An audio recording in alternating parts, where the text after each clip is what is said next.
Make sure everything's going good. And I've got everything all open and ready to go, so I'm good whenever. Let's see. And I've got Yeah, everything yeah, yeah. We're all. working. All right. Just wanted to make sure.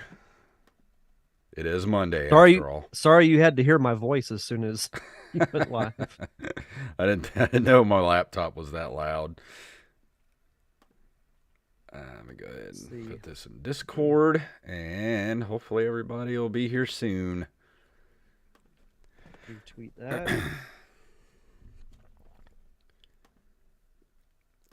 And I tagged you in the Twitter post, so it should be pretty easy Yep. for you to find it. Yeah, I already shared it. Alrighty. All righty. Rampage. Rampage in the chat room. He was waiting. I like to think he was. Yeah. All right. I got everything good to go if you are.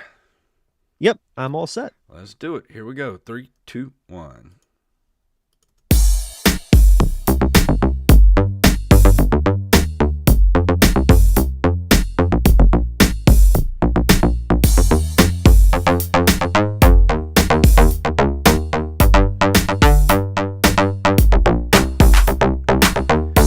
Greetings, programs, and we're back for another episode of the Nerd Cave Retro Show. My name is Jason Robbins.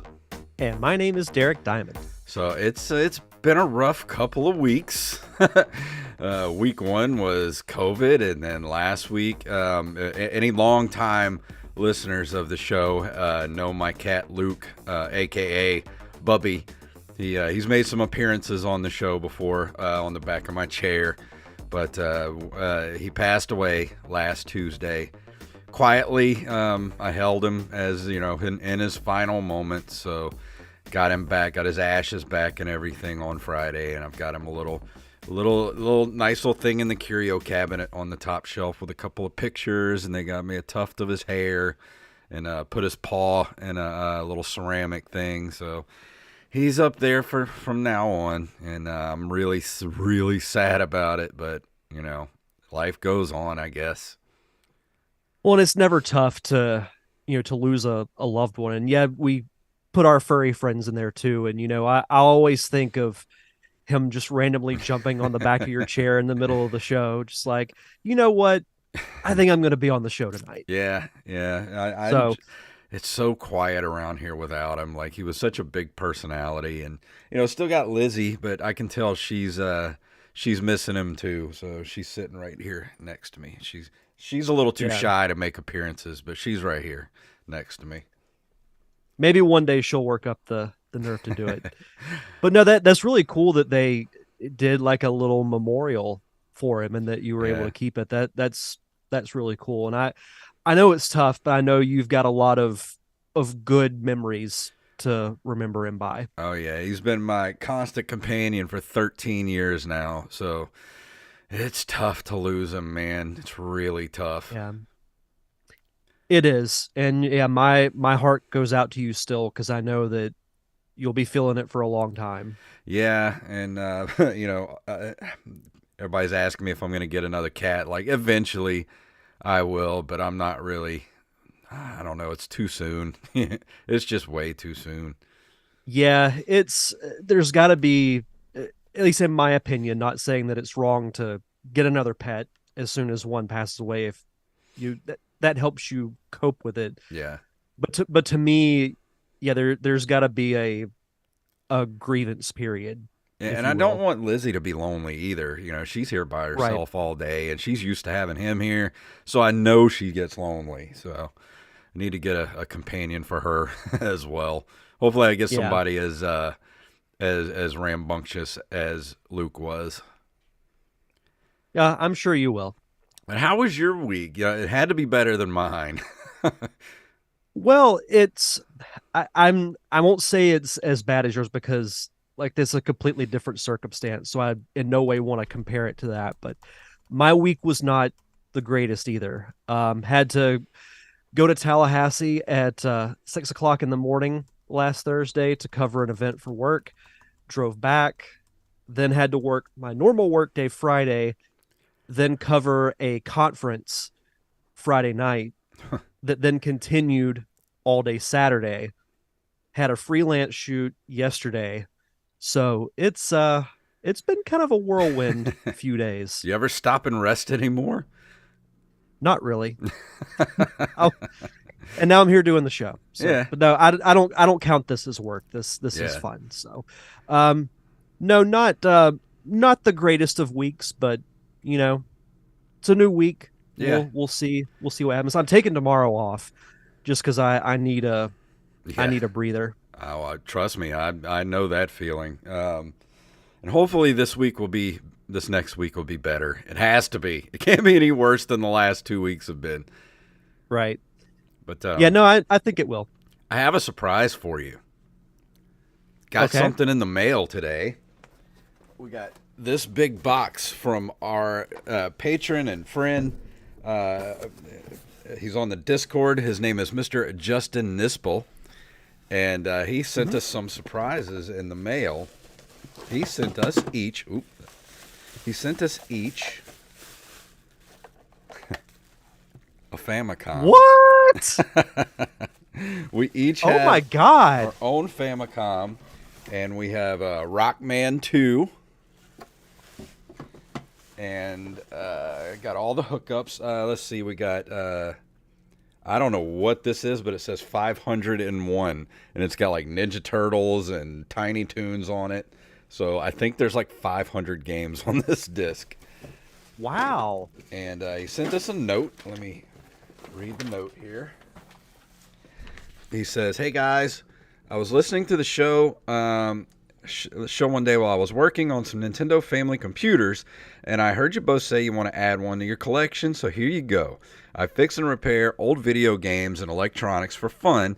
I buy eBay junk and fix them up to sell so I can buy stuff for my collection, and both of these family computers were non-functional and stained yellow when I got them.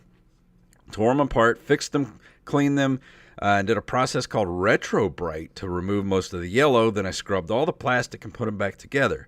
I hope you enjoy. Also, by the way, the system use the system's channel switch. On the back says channel 1 or 2, but in the USA those channels are 95 and 96. I also like to modify old stuff as well. I will be sending you some custom controllers in the near future. So thank you so much. Yeah, thank you so much. That's awesome. That wow. is fantastic. So I'll be dropping yours in the mail this week. You'll be getting it here pretty soon. Let me know how much the shipping is, and I'll Cash App it to you. Don't worry about it. Old Patreon will pay for it. Fair enough. That's what we have it for.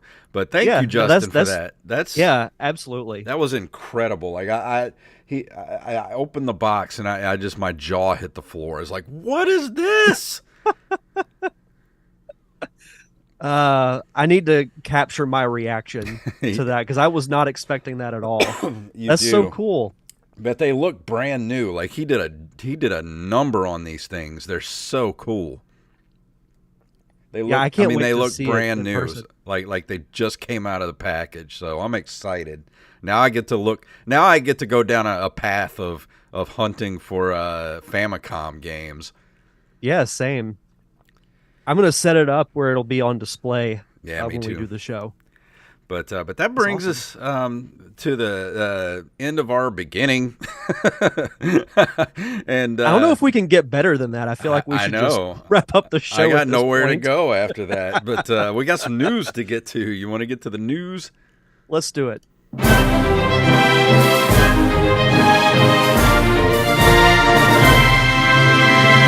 Some of tonight's stories were submitted to us by Armez Jackson, and I am the Rampage. And if you have a story you'd like us to cover, send them to nerdcaveretro@gmail.com. And this first one tonight comes from mynintendonews.com, shining a light on analog, the nostalgic allure of the Pocket Glow, and the evolution of retro gaming. And I'm not going to read the whole thing, but it says, the impact of analog's offerings extends beyond the aesthetic charm and nostalgic appeal of their products. Their commitment to preserving the original gaming experience through FPGA technology has been a notable contribution to the gaming industry. With the Analog Pocket, gamers can relive the classics without the compromises often associated with emulation. The popularity of the Analog Pocket Glow, despite its limited availability, underlines the enduring allure of retro gaming experiences and the enduring impact of classic handheld consoles like the Game Boy. An experience that resonates with the joy and excitement of earlier gaming eras. I really want to get one of these Analog Pockets. I keep talking about it and never do, but I need to get one. I really want to get one too. It just brings back so many great memories of the Game Boy because it looks just like the Game Boy Pocket. Mm-hmm. And it mentions in the article too, it's a blend of modern technology with retro games. Yeah. Which I think is perfect. I really, really want to get one of these at some point. Yeah, me too. I don't know when I'm going to be able to, but I want to get one because it looks amazing. I keep wanting to get one, but every time I get some extra cash, something catastrophic happens with my car. It ends up costing me $1,000. So I don't know when I'm ever gonna. I'm gonna. You know what? I'll just gonna go light my car on fire and get the insurance money, and then maybe I'll have some money to buy an Analog Pocket. I don't want to say that crossed my mind as an idea, but I wasn't going to bring it up. I'll cut this out of the episode so the insurance people can't come after me. But yeah, I want to get one of these. They look really, really cool. Yeah. Also from mynintendonews.com, this is a rumor. An apparent Sega America leak seems to confirm new Sonic for 2024 and Superstars DLC. A presentation has seemingly leaked from Sega America and has since been deleted from a file hosting service. It suggests Sonic fans will get a new Sonic the Hedgehog game next year. The presentation, which revolves around the Sonic franchise, also states that the spiky blue hedgehog is the most popular game character in America. That's a debate. We could do a whole podcast on that.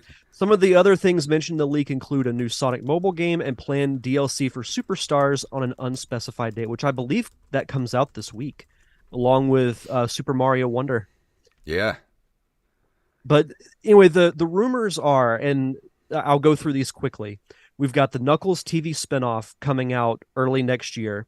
Season 3 of Sonic Prime also coming out early next year. New mobile game in the spring of next year. Sonic Superstars DLC. Prologue for new game, most likely animated short or a comic. New game holiday 2024. And of course, we have Sonic the Hedgehog 3, the movie, for December of 2024.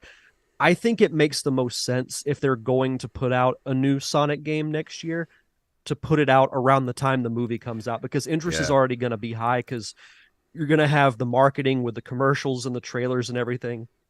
If it's true, I think it makes perfect sense. Yeah, because they really missed out by not capitalizing on the popularity of the first Sonic movie. And to be fair, nobody knew that movie was going to do what it did, but they should have been on it a little bit faster than they were. Like, this stuff should have been coming out 2 years ago. Yeah. Or, I mean, even, in 2021 when Sonic was turning 30. Mm-hmm. It would have been make it the year of Sonic. Yeah, exactly. But better late than never. I'm actually really interested in the Knuckles spin-off series. People haven't been talking about it for a while, but I know that I want to say they did wrap filming on it before the strike started, so we should still be getting it, on time. Yeah. So I love the universe that they've built with those two movies, so I'm excited to see more. Oh, me too. I still got to get part 2 on DVD or Blu-ray. Best Buy is about to stop selling physical media. That's so stupid. I love physical media. I'm gonna be a physical media person till the day I die. I mean, I get some stuff on digital, but for the most part, I'm probably 90%. I like hard copies of everything. Well, yeah, because what if your internet goes down? Exactly. And you want to watch something? Nobody's ever going to take my VHS tapes away from me. When the grid goes down, I'll be king, baby. This is a big story over the last week. It's official. Microsoft has bought Activision Blizzard for $69 billion. Nice. Nice. Microsoft has announced its $69 billion purchase of Activision Blizzard, bringing Call of Duty and more into the Xbox fold. Xbox boss Phil Spencer said work has now begun bringing Activision Blizzard games to Game Pass, although he has stopped short of name checking any titles. Today we start the work to bring beloved Activision Blizzard and King franchises to Game Pass and other platforms. We'll share more about when you can expect to play in the coming months. We know that you're excited, and we are too. So what do you think? Do you think they're going to come out with a console version of World of Warcraft at some point? Uh, I don't know. I never thought I would see the day that that would be a possibility. They could. I personally would not, though they would make some good money if they did. Yes. So it would be a smart business sense if they did that. Yeah, this is, we've been talking about this for a long time, and now all of a sudden they just like, oh, it's official. That this is a huge, huge move for Microsoft, and I really want to get Game Pass. Yeah. I mean, the thing really is, a do. lot of Blizzard stuff really doesn't translate well to console, like World of Warcraft. I mean, you got Diablo. The Diablo games that do they work really well on consoles. But I mean, are they going to bring it over like Hearthstone? Are they going to do are they going to bring back Heroes of the Storm that they kind of brushed under the rug a couple of years ago? Like, what really are they going to bring over from Blizzard that's going to work on consoles? Well, that's part of the excitement, though, is to see what they're going to do now that it's official. Like we're talking about how is it going to transfer over? Yeah. There's a good chance we're going to find out. It might work, it might not, but I I think there's a lot of money to be made with that. Yeah, definitely. I mean, they have to make their money back for $69 billion. That's a lot of money to make back, to have to make back. Yeah, I'm I think they will. I would be a little surprised if they don't, but we'll Yeah, we'll see we'll what see. happens. We'll see what Yeah. happens. And last but not least, from Variety, Mario's new voice actor announced by Nintendo after Charles Martinet's departure. The gaming company announced this past Friday that voice actor Kevin Afghani is the voice of Mario and Luigi in the upcoming Super Mario Bros. Wonder, a new Mario platforming game available on Nintendo Switch on October 20th. Afghani's credits, as listed on IMDb, include playing Raditz in Dragon Ball R&R and Arnold in Genshin Impact. According to his website, Afghani is based in Los Angeles and pursued a career in voice acting due to his absolute love for animation and video games. Nintendo declined to comment on whether he would be voicing Mario and Luigi in future titles beyond Super Mario Bros. Wonder. Of course, Martinet, he started in Nintendo in 1991. He announced a month ago that he's retiring from being the voice of Mario and transitioning into Mario Ambassador, which Afghani actually put out on Twitter. He said, incredibly proud to have voiced Mario and Luigi in Super Mario Brothers Wonder. Thanks to Nintendo for inviting me into the Flower Kingdom.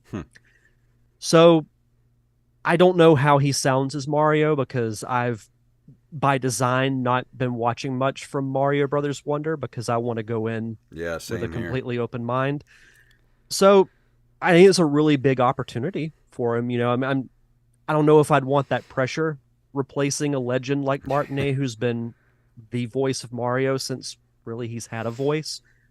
But good for him. That's really really cool. I'm just wondering if he's going to make it into more of a Chris Pratt-ish type of voice now, or if he's going to kind of stay with the Charles Martinet style of, woohoo, and all that kind of stuff. Not really saying anything, but just making more exclamations.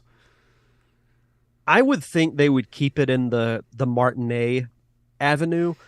I mean, maybe they'll gradually add in more voice acting.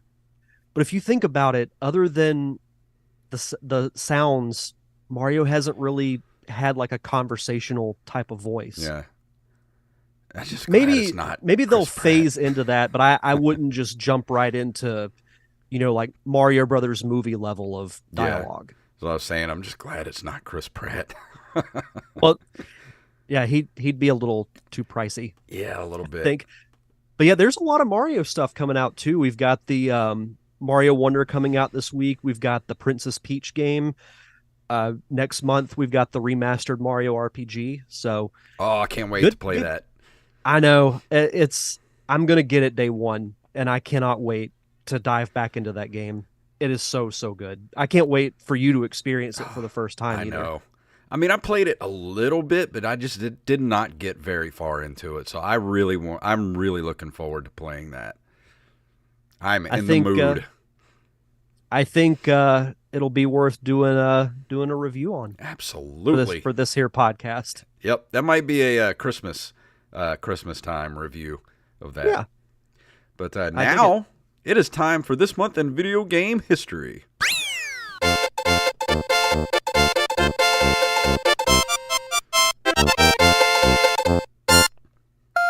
In October of 1987, Nintendo releases Mike Tyson's Punch-Out for the NES Famicom. Never heard of it. Hey, it was an okay game. It did fairly well for itself. No, it's one of the most recognizable Nintendo games of all time, and Mike Tyson obviously was a huge name in not just sports but in pop culture. So it was natural to include him in this game. And it is one of the outside of like Mario and Zelda, it's one of the first Nintendo games that I think of. Yeah, and at Punch Out, both versions are still in my top 5 favorite NES games. I mean, it's a must-have for any collection. Oh, for sure. And Joey Image in the chat room says supposedly WoW has 130 million players at the moment. I don't know if it has 130 million players. At its height, it had 15. But he says that's $15 a month. If you do 100 million times 15 a month, that's 1.5 billion a year. Do that for 6 years and you're paid back just on that game alone. I mean, I agree. I don't know if they have that many players right now. WoW is not near as popular as it used to be. Yeah, I'm curious about that. We'll have to That's not look a into bad that. idea though. I know. Well, I mean, Yeah. that's where Blizzard made all of their money was with WoW subscriptions every month. Yep.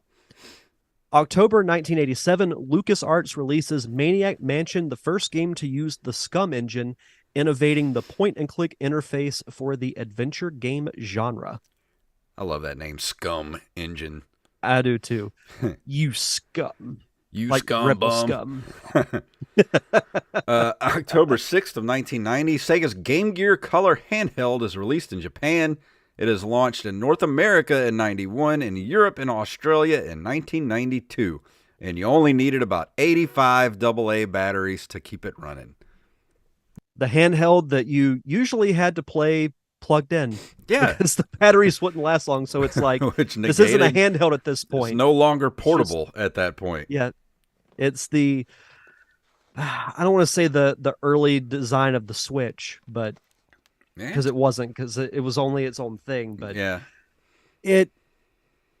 I liked the Game Gear. I wanted to like it more, but I wanted to play it more than half an hour. Yeah. Couldn't really take it on Ridiculous. a road trip. You'd only get like 5 miles down the road before the batteries ran out. I know, like, by the time you get out of town, it'd already be dead. Yeah. October 28th of 1994, Rare releases Killer Instinct for the arcade in North America, and it's the first arcade machine with an internal hard disk. I never played the arcade version, but I did really enjoy the Super Nintendo version. They used to do Killer Instinct tournaments at the local arcade in the mall, or Aladdin's Castle. And I tried to do it once one Saturday. They used to do it every Saturday. They did Killer Instinct, and I entered one time. I didn't even get past the first round because this little Vietnamese kid who could barely see over the thing, he's like playing like this, just completely whipped my ass and about 5 other people behind me waiting. I'm like, this kid can't even see over the thing. He's whipping everybody up in here. It's he's not fair. like Donnie Yen's character in Rogue One. Yeah, Yeah. he can't see, but he's like the biggest badass in the arcade. Yep. Let's see. Uh, October 26th of 2000, the PlayStation 2 is released in North America. What a it can, console.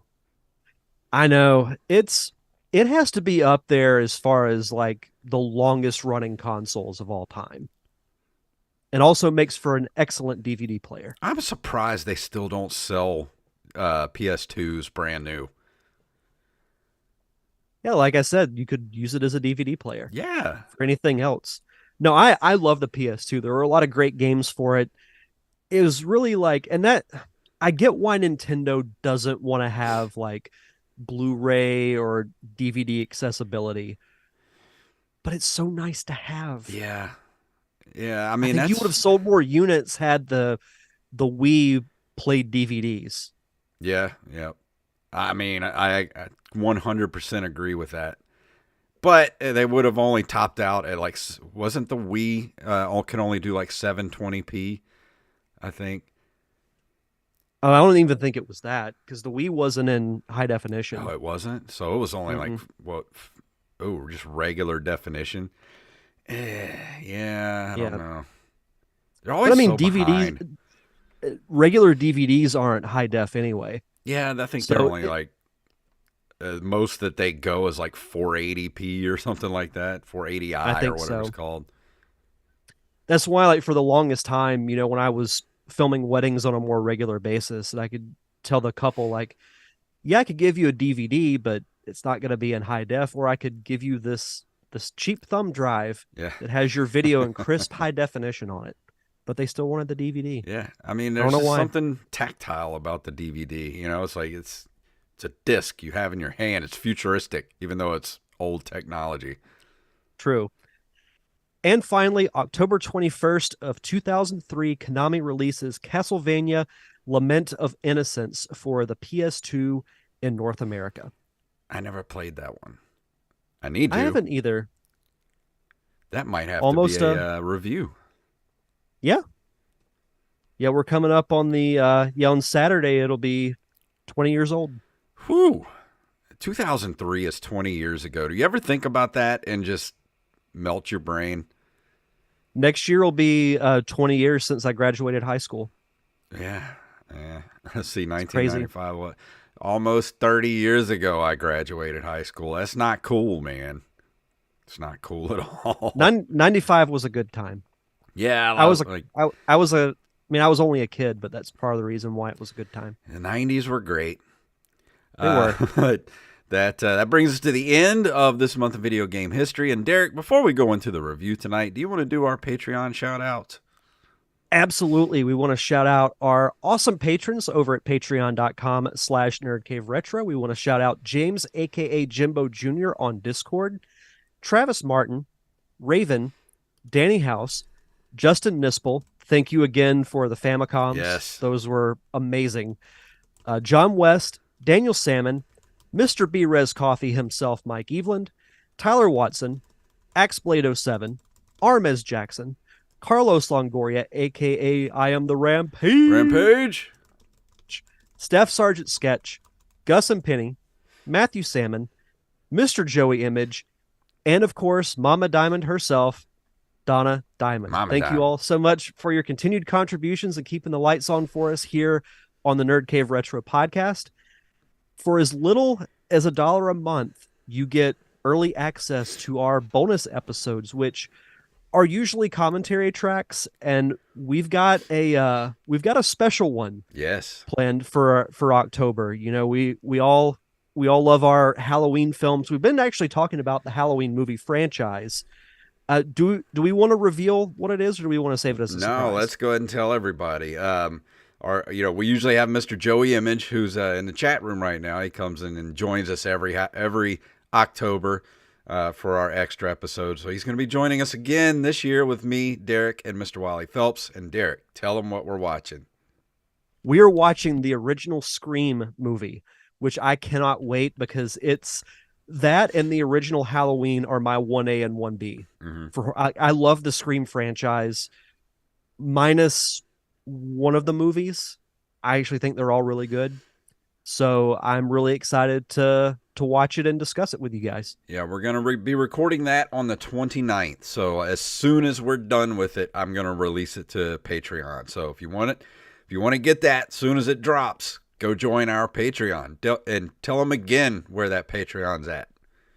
Patreon.com/nerdcaveretro. And for new patrons, be sure to send us your social media info, whether it's Twitter, Facebook, or Instagram, so we can give you a proper shout out. And tonight, Derek will be talking about...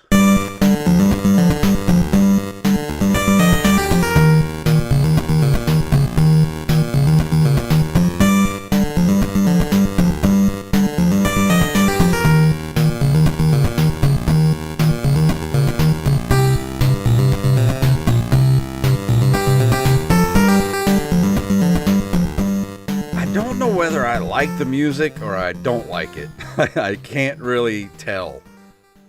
You know, I was thinking the same thing as I was playing through the game. Yeah. Because music is something that I'm usually immediately drawn to when it comes to retro games.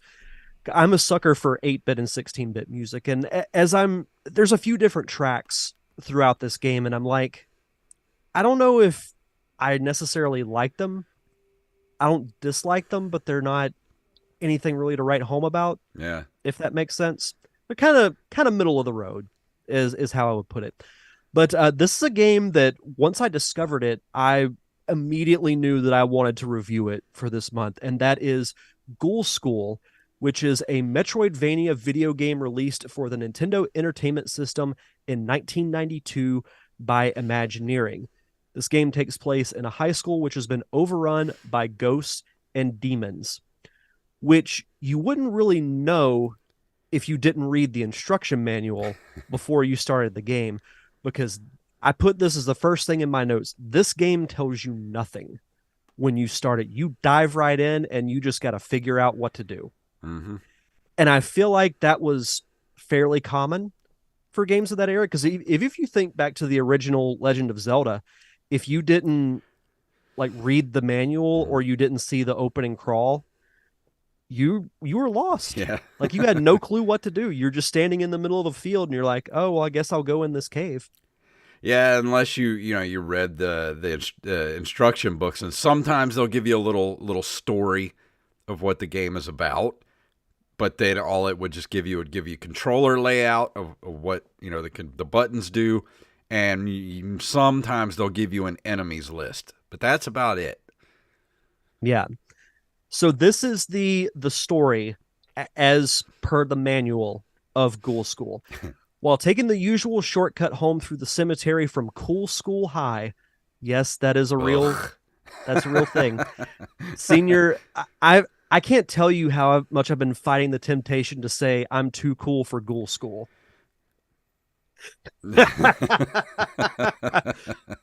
I didn't technically use it. I've just said I was fighting the temptation. Senior Spike O'Hara found a strange glowing skull. He put it in his backpack to show to his anatomy teacher the next day. Which as you do when Halloween you come across a freaking random skull. Like, I'm going to put this in my backpack and bring it to school. Yeah, I'm going to show it to my anatomy teacher. I'm not going to take it to the police. When Dr. Femur, yes, Dr. Femur, wanted to keep the skull for a special study, Spike was concerned because it appeared that the skull was bigger than it was the day before. Little did anyone know that the skull had begun transmitting its message to the realm of the dead. The ghouls had begun their assault. So basically, ghosts and demons take over this high school, and you, as Spike O'Hara, have to defeat them all and also save the head cheerleader that he has a crush on. Of course. Yeah, because there has to be the damsel in distress. I'm sorry, but if there were in my high school and there were ghosts and demons and goblins taking over the school, I'm not going to defend it. I would not have defended the school. I would have just went on home, be like, well, no more school. Yeah, I feel like I would have just fled like everyone else should have, instead of getting transformed into, zombies and demons and bats and whatnot. But it is what it is. Oh, So basic. tell them Oh, go ahead. the name of the cheerleader. I just read this and wanted to Oh, vomit. oh yeah, it's Samantha, which happens to be my wife's name. No, the last name. Samantha Pom Pom. Oh, Pom Pom, yeah. Why? And you thought my jokes were bad. Ugh. But so anyway, as far as, like getting into the game itself, when I read the description of like the gameplay and whatnot, I figured this would be something that I would enjoy. It does play in the style of like Metroidvania, which is like a hybrid of Metroid Castlevania, meaning that it's non-linear and you have to do a lot of backtracking because like in Metroid, you have to find weapons that will help you get past a certain point that you can't if you don't have said weapon. So like you have these shoes with springs on them, and when you wear them you can jump higher. So there's certain areas that you can't get to unless you use those. But I feel like there's a drawback for every single weapon or upgrade that you get in this game. So with the spring shoes, for example, yeah, you can jump higher, but you're also taller. Mm. So you're more likely to get hit by bats and other flying enemies. A lot of the weapons, and I put this in my notes too, suck. Like they really, so you start out with a baseball bat. The next weapon you find, just take a wild guess as to what the next weapon is. Well, let's see. You start off with a bat, and then maybe crowbar. No. Nope. A shoe. You're kind of close. Really? It's so one of the first areas you go in is like the shower area, like next to the gym, and you find a towel that you use as a whip.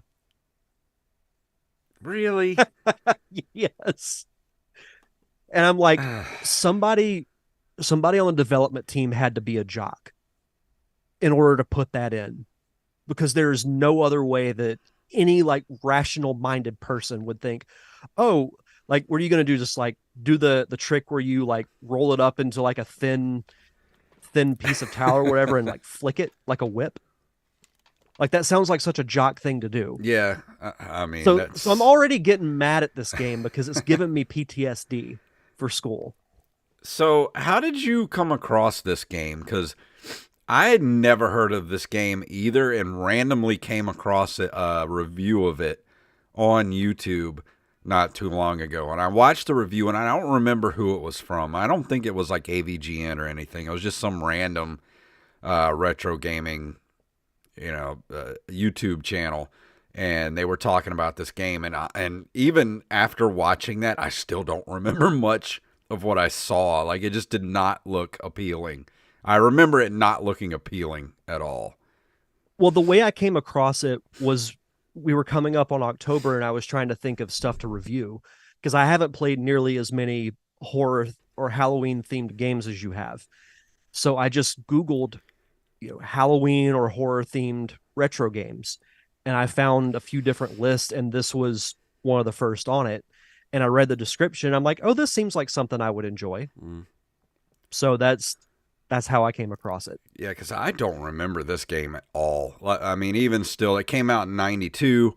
I was already on to the Super Nintendo at that point, so everything NES was just like, I'm not into that anymore. Yeah. And there's something I have to say about that, but I'll save that for a little bit later.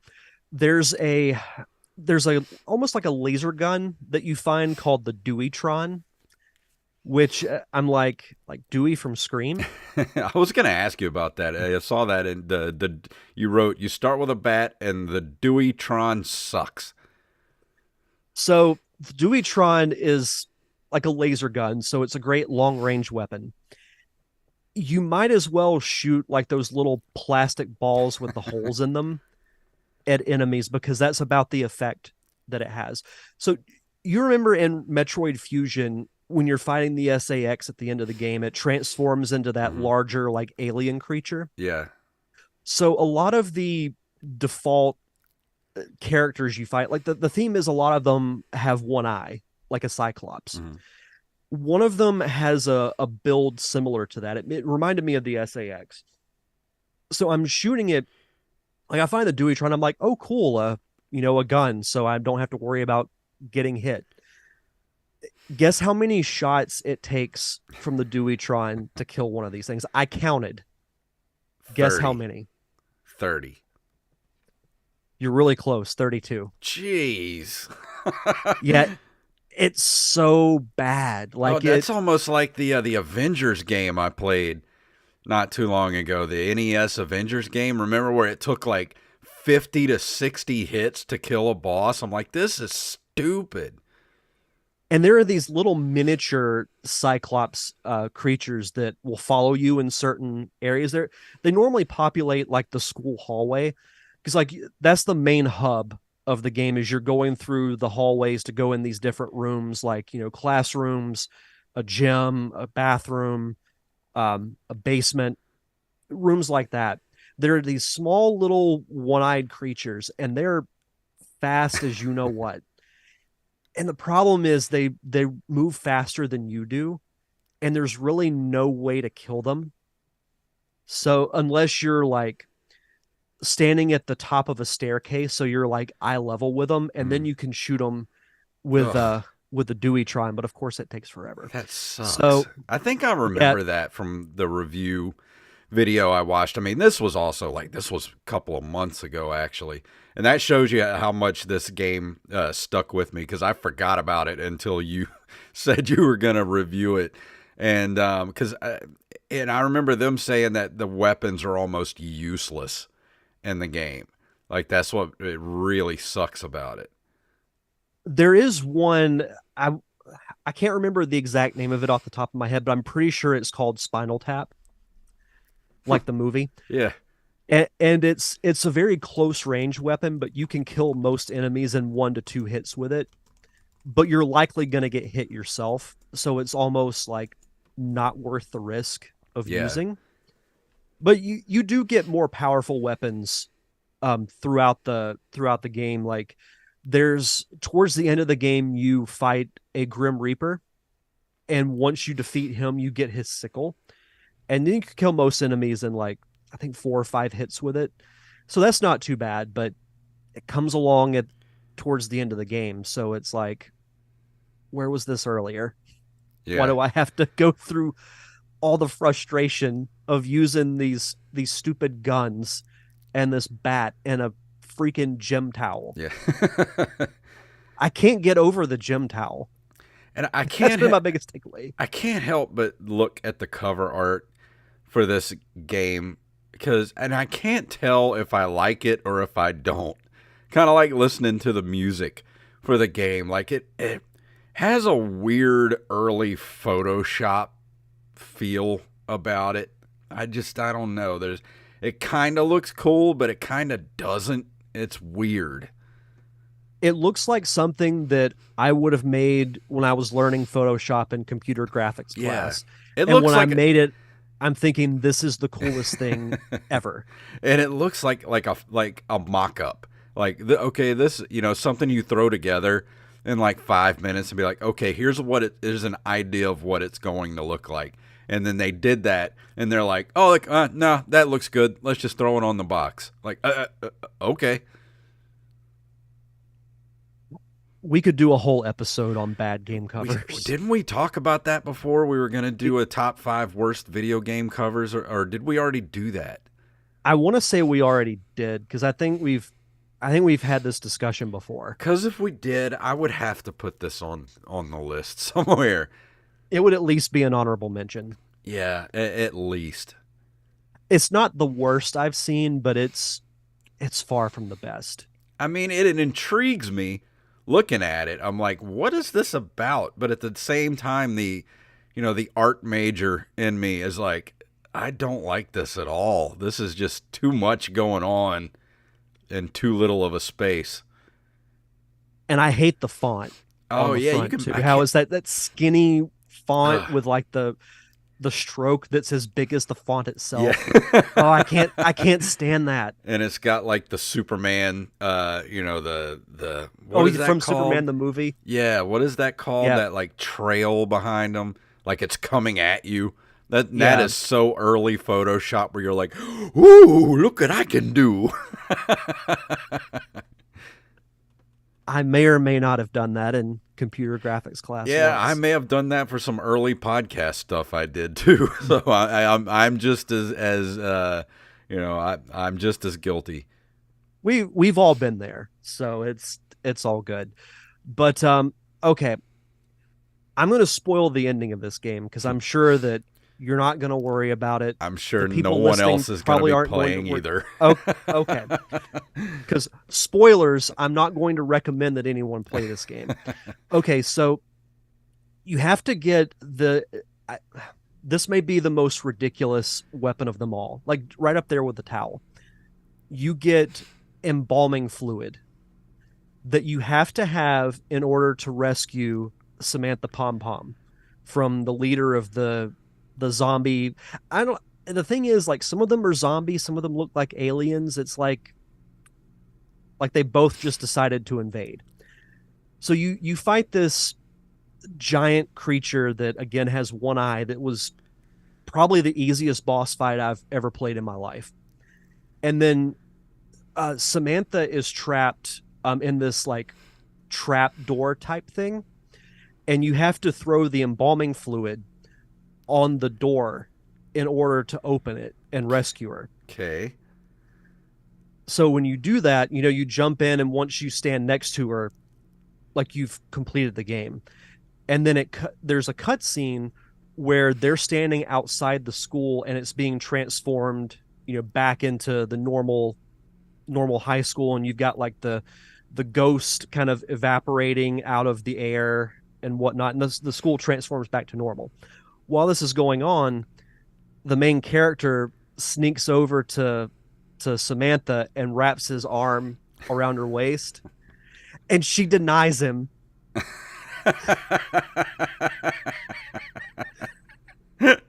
And I'm like, I would have thrown your ass back in the school. I would have uh, thrown you back in the trap door. See, that's why you don't save the school. Don't save the cheerleader because you're just gonna get rejected. So just Yeah. go home and eat a sandwich. Joey says in the chat, is there an Italian version of this game called Ghoul School? Joey wins the it, chat room tonight. it probably would have been a much better game, honestly. Yeah, but you say you got to go Gabagool School. Oh yeah, you got to do the hand motions. Gabagool. Gabagool. Uh, that's Okay. awful. What a Yeah. horrible Oh, ending to the game. I didn't like the game anyway, but it wasn't that long, so I'm like, I'll be able to beat it, and I did. So I'm like, okay, I can give a full review of it, and I'm like, you go through all this trouble, you fight all these zombies and aliens and all this stuff just to get rejected, and she just steps Ugh. over to the right, and I'm like, man, poor guy. Do you think That's your what wife would get mad at me if I start referring to her as Samantha Pom Pom from now on? I'll explain the reference to her. That way, if you do, she'll get it. Which I don't imagine she was a cheerleader in high school. No, she Uh, was she was a softball player. okay. Well, then it doesn't really fit though. Yeah, Yeah. If she was a but yeah, cheerleader, I would definitely call her Samantha Pom Pom from now on. oh, that'd be great. Okay, so kind of my closing thoughts on the game. I, despite all the bad stuff I've said about it, I think there is a good game in there. It's not a bad premise. The style is not bad. I forgot to mention the controls are clunky too, Mm, like those early Castlevania games were, where it's like you're yeah. moving through sludge. So that didn't help.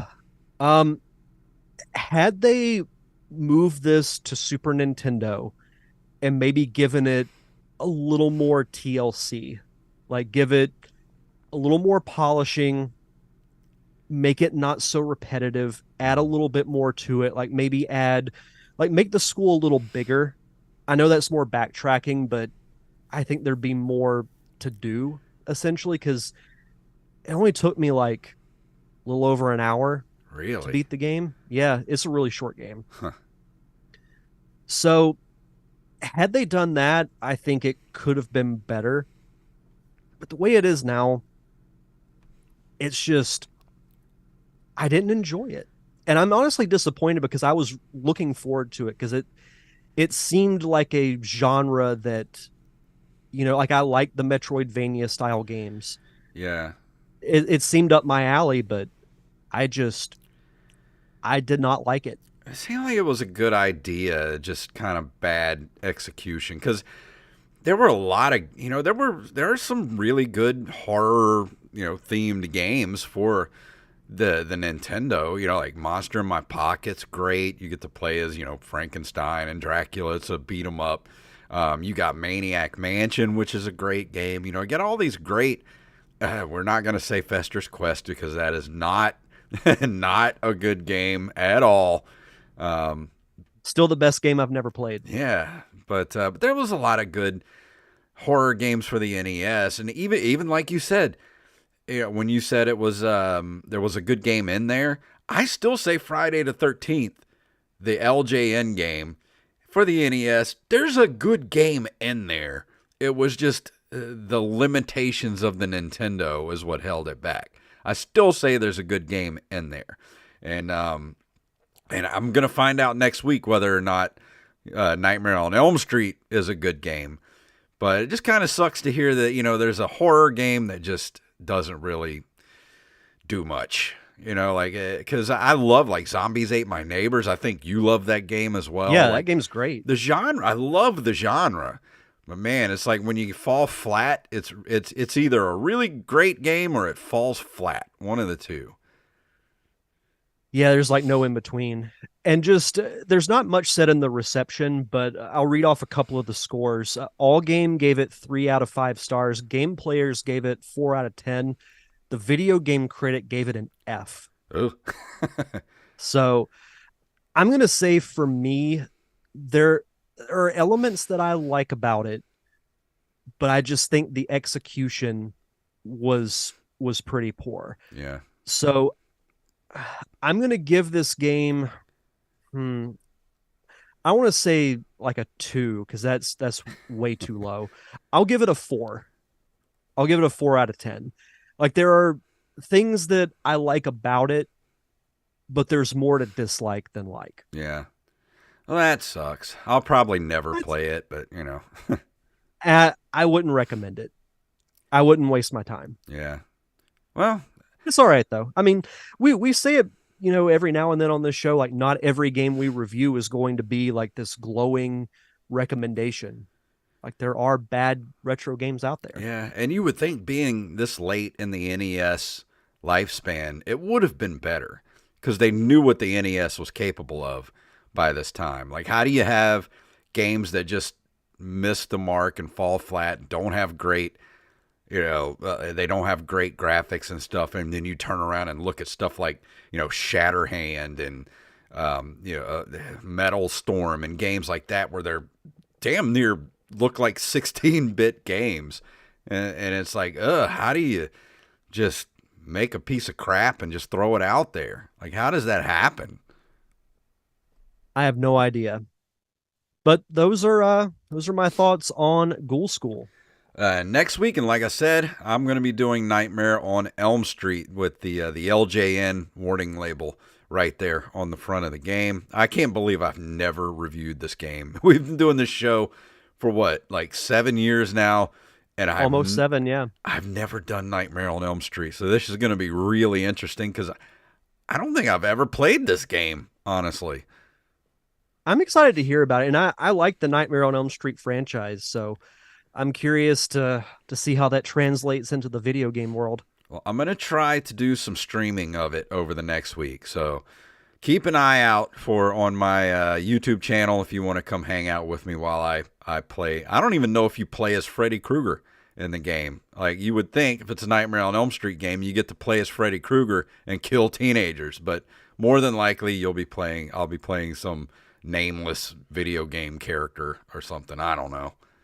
I have no idea. I haven't looked up anything about the game. But we'll see. We'll find out in the next couple of days. Yep. But that's going to bring us to the end of this. What is this? What is the 344th episode of the Nerd Cave Retro Show? So, Derek, what's going on with the Derek Diamond experience right now?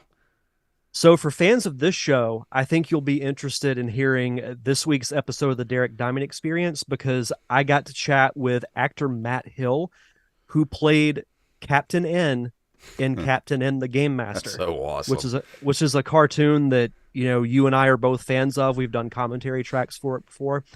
But what's also cool is he was the suit performer for Raphael in Teenage Mutant Ninja Turtles 3. He also voiced one of the characters in Ed, Ed, and Eddie. And he's done a ton of voice work, everything from, Transformers to you name it.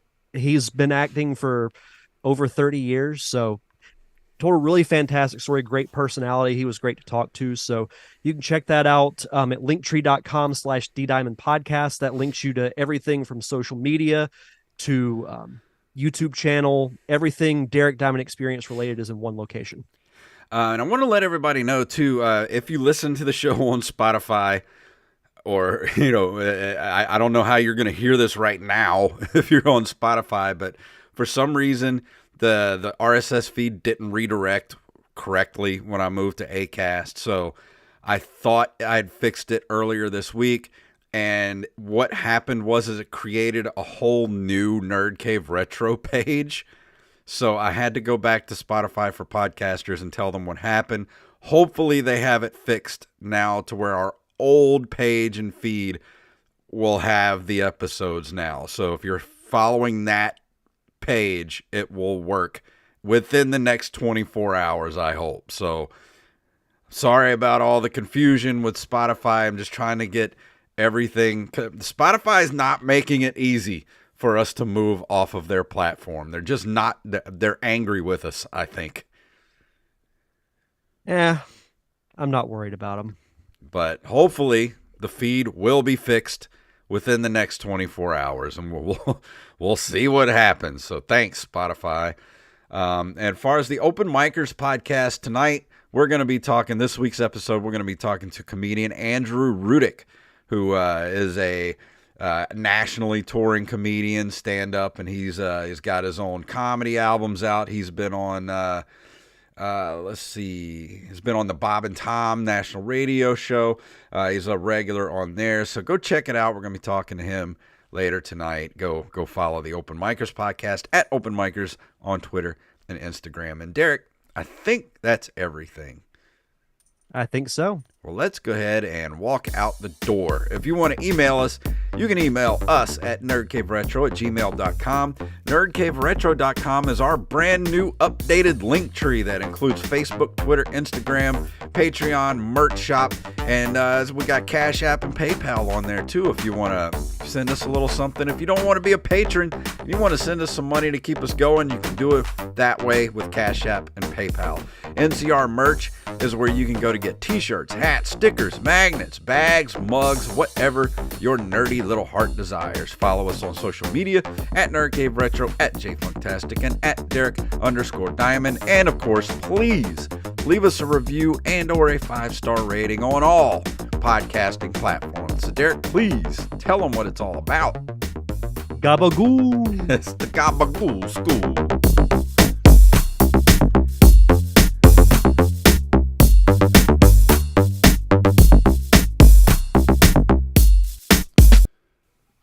Paisanos, it's the Super Mario Brothers Super Show!